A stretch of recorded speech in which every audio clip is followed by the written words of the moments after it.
aggressive than you typically would like to be, or a little more conservative than you'd like to be, or is it kind of about what you normally would do? Yeah, it's pretty much on par with where we've been, and I've got some pretty good feedback on things last year that I felt like we were right where we needed to be, and got some really good feedback from them on that. So that was good. But yeah, I would say with the 2-minute warning, that certainly has changed a little bit. So I thought it'd be a good idea, just to have the weekly reports of what's gone on in the NFL, what's gone on in college, and have weekly meetings about what's going on out there, and then we have our charts and our plan and that type of thing. So there's a lot that comes with it, because it is fourth down, but it's also when to use timeouts. It's when to go for two. It's all those types of things, and there's a lot that goes with that. So it's been great. It's just another resource for me to just kind of bounce ideas off of, and get some information from, and then I share it with some of the guys on the staff as well. So we're prepared for different situations, because just when you think you've seen them all, here comes something new. Austin Ward, the podcast. Ryan, you said during improvement week you guys would maybe reevaluate kickoff return.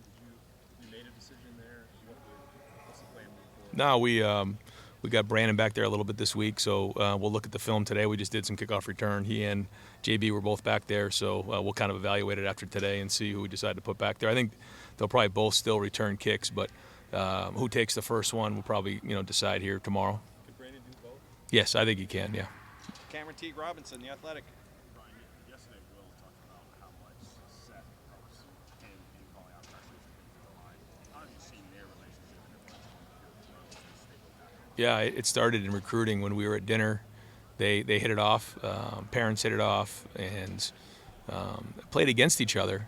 I think maybe it was in the Sugar Bowl when Kansas State played Alabama, and they just instantly had a good relationship. And then once they got here, they spent a lot of time together in the meeting room, looking at protections, talking about the cadence, the snaps, those types of things. And so they're both, very intelligent guys, and communicate both really well. So it certainly helps to have a presence up front and at the quarterback position, with both, have command like that. And that's going to be important, especially, as we start heading into these bigger games, and start to see different adjustments that have to be made in game.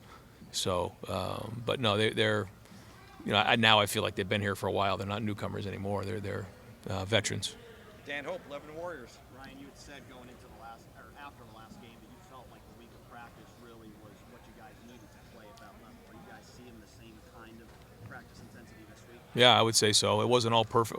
Yesterday was a dynamite practice. Today was hot, and we grind through it. I mean, some guys really pushed through it. Today was a hard practice, but it wasn't all perfect. But we put another brick in the foundation. And we feel like our guys we'll get on the film and figure it out. But if we keep pushing and keep challenging each other, and one of the biggest things when you're trying to chase something special is you have to challenge each other, and you have to be truthful. And sometimes love doesn't always feel like love when you're challenging each other. And you got to do it though. And you have to have that approach that, like, I love you so much now that you're not going to be hurting in the future.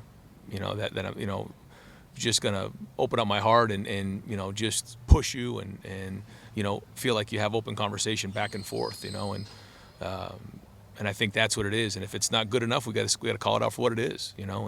And when it is, we got to celebrate those moments as well. So all things that we're talking about this week. But I think overall the intensity was good today. Today was a hot day. I don't know what the temperature was out there, but it was a good day for us to get on the field and get some work in and push through it. And so now tonight we got to get our rest.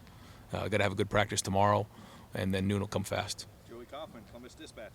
You talked about earlier in the preseason about the punter competition sort of being close, and then Joe getting the start. Is that still the plan going to be going forward? It is right now, but we're looking to get those other guys some reps when we can, and see what they can do. They've done a good job in practice. Again, we'll see how they kick tomorrow, but I'd like to continue to work some of those guys in the game and kind of see what they do, because they have kicked well in practice. Joey's done a good job too, though. So we'll keep working through that and see what it looks like as we head into the next couple games. Tim May, Letterman Row. Yeah. By the way, Donovan Jackson's going to play, right? He is. Right. Are you eager see how maybe we saw as your number one line totally together for the first time in a game? I mean, how does that play out in your mind as far as what you expect from it? I think there's a little bit of confidence being built there, coming off a last game, and then getting Donnie in there is just another piece of that confidence, and it's just solidifying it in there. I thought the offensive line had one of their better practices on Tuesday. We'll look at the film coming off of today, but we got to keep building that confidence and that finish down the field. That's what we can be. We're an athletic group up there.